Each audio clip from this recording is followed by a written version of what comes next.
Danny Gathon for Pro Boxing Fans in Sheffield. Delighted to be joined by Adam Smith for the first time in 2025. Adam, how are you keeping? Been a while? All good, very good. Excited about the new year. I think 2025 is going to be a fabulous one for boxing. I was at the Ring Awards the other night, and just to see the enthusiasm, the passion, the old legends, the new crop of fighters, the champions, everybody sort of descending around our sport now. It's brilliant. You know, the whole landscape has changed with His Excellency and what he's done in the last sort of year and a half. And February the 22nd is going to be an unbelievable start around the world. It's, I think, probably the best fight card I've ever seen put together. And then you've got shows coming left, right and centre. I was there for Adam Azim last week. This week we've got a wonderful night on Friday. GBM is back. What a year ahead we've got with Izzy and the team.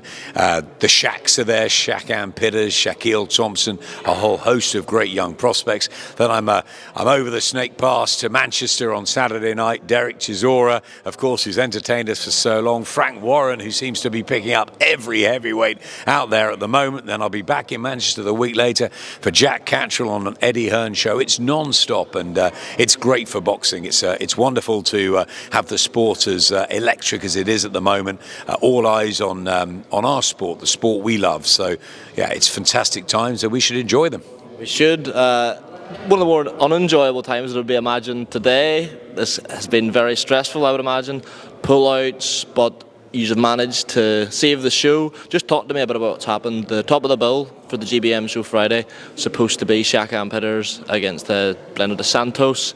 That's not materialised. We had a Belgian opponent was brought in. I'm led to believe that's off. Just been a really stressful card, this, has it?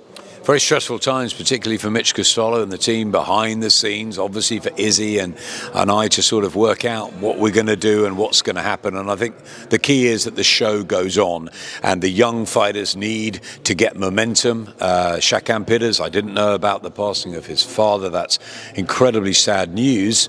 And also the fact that he's had the courage to carry on and deal with the problems this week. Thinking he was fighting for a European title, one opponent's out, then the next one's in, then he's out. It's turbulent and it's hard, and fighters have got to be steely strong, and they've got to adapt, they've got to have resilience, they've got to have that ability to be able just to sort of block out the noise, block out the difficult feelings for someone like Shaquille Pitters, dealing with grief as well. But then it sort of fuels him as well. He wants to get back into the ring, you know, the memory of his dad, and it's great that he's here, and it's wonderful to hear him speak in such a positive way.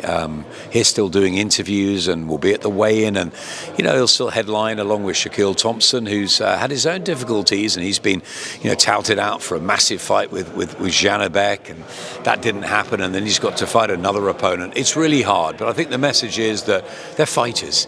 It's a business. They've got to crack on. Doesn't matter who's in front of them. They've got to get in the ring and shed that rust and prepare for the next one, but not overlook the person who's in front of them.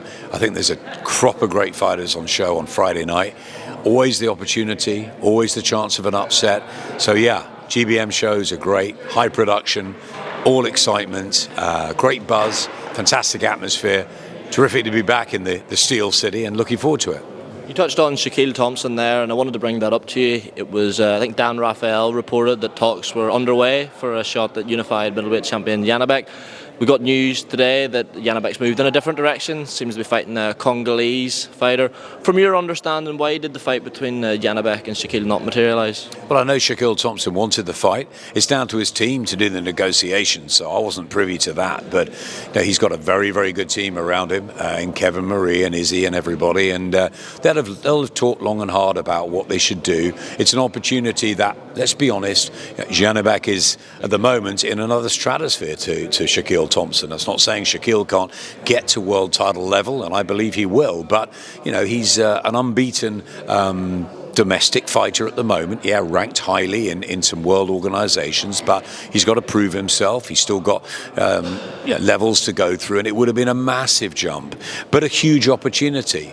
And if the finances and they look at it and think it's a way, and has he got a chance, and is it the right time, and is it worth that risk, losing the unbeaten record? Is all of that to the fighter? Shaquille would have said straight away, bang, I've got a chance. It's a massive jump up, but I'm going to take it, and this could be my ticket to superstardom and a very fast track. But that's what a team's there for. A manager, a trainer, a promoter there to look after their fighter, to make sure that it is the right opportunity at the right time.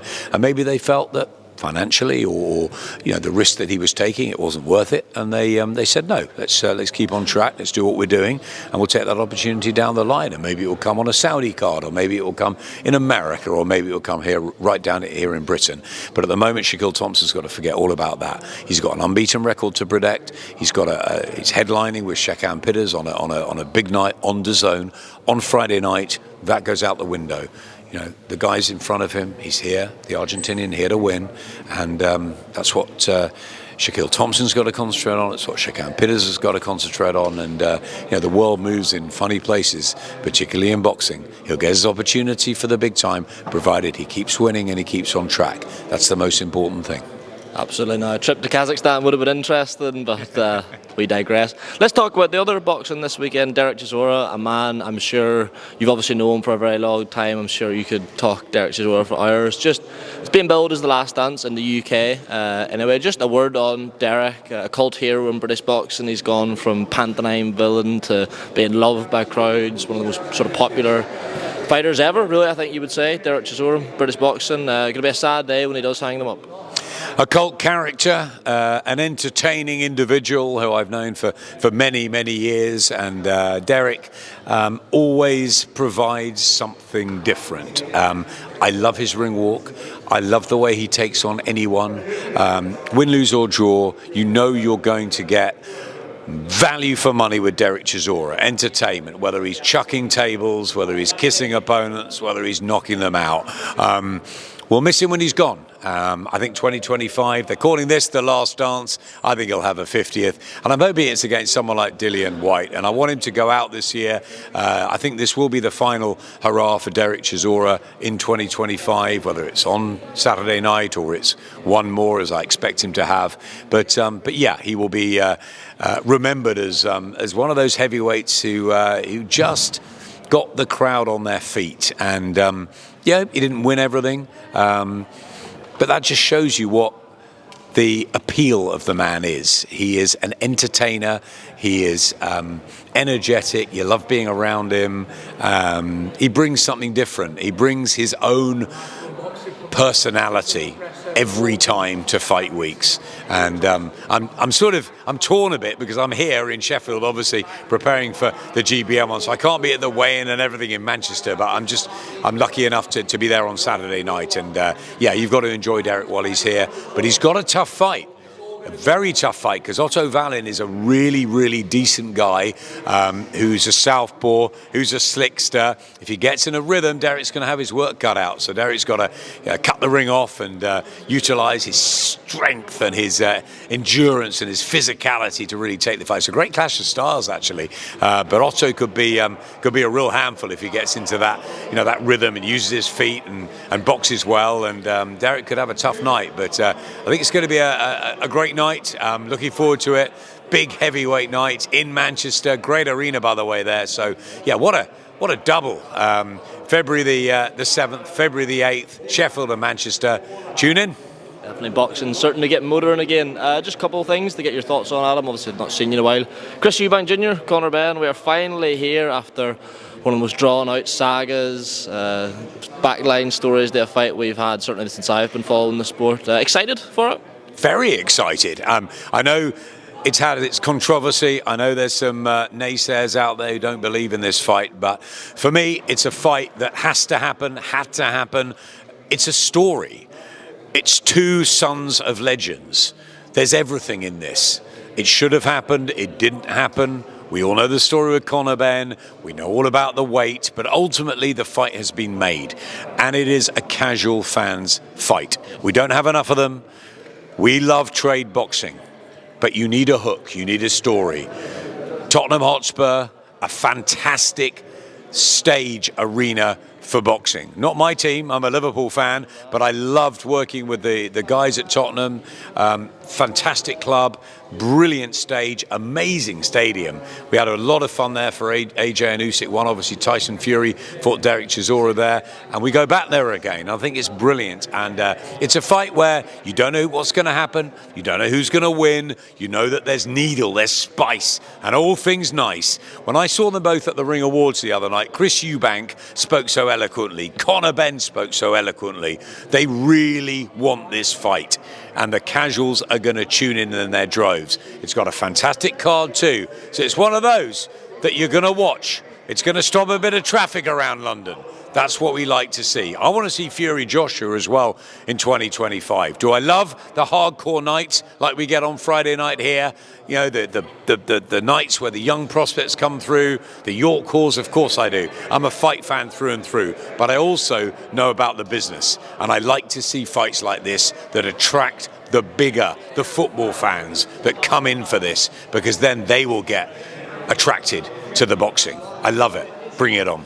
Certainly the Spurs fans will be happy for a bit of relief from what they've been seeing on the pitch. You touched on Fury, Joshua. Adam, you want to see that in 2025? Will we see that in 2025, or do you think Tyson Fury is the fourth retirement the one that he actually follows through with, and do you think he'll hang up the gloves actually? It's down to Tyson Fury. Tyson Fury is giving us everything. If he wants to walk away, he goes, and he'll be remembered forever as one of the greatest heavyweights we've had, also one of the greatest characters.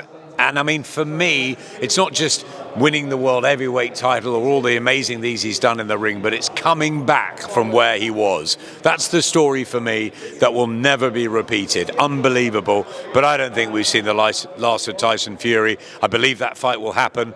Yeah, look, I also believe that the more you talk about it and the more you want something and the more people, gravitate around that, the more the fighters are going to want to get that money and sign, and the more His Excellency wants to see it. I do. I believe that the casual fans out there in the streets, they want to see Fury Joshua, Joshua Fury. They're coming off defeat. It matters not one jot. They've been the two heavyweights over here of our generation. They're polar opposites. You don't know who's going to win. It's got to happen. So I'm a massive advocate for that fight happening. Look, if AJ wants to go in a different direction, there's a whole host of fights he could have. The Dubois rematch, the Bacoli fight, Usyk 3. There's all sorts of ways he could go. But come on. Fury Joshua, Joshua Fury. I want two fights, one here, one in Saudi. We could have one here, we could have one in Riyadh season, or vice versa. But let's get it on, let's have it. Junior Witter was sitting here today. We never got that Hatton fight. We never got Lennox Lewis fighting Riddick Bowe. We never got Carl Froch fighting Joe Calzaghe. Don't let it disappear. We nearly lost Mayweather Pacquiao. It was way too late. We got Khan and Brook way too late, really. Joshua Fury, please, let's have it happen rather than not happen. That's what I say. The very last one, if it does happen this year, who's your money on? Do you know what? I've flip-flopped so often through the years, I genuinely don't know, and that's why I want to see it. Adam Smith, thank you very much for your time, sir. All the best. Cheers. Thanks, Adam.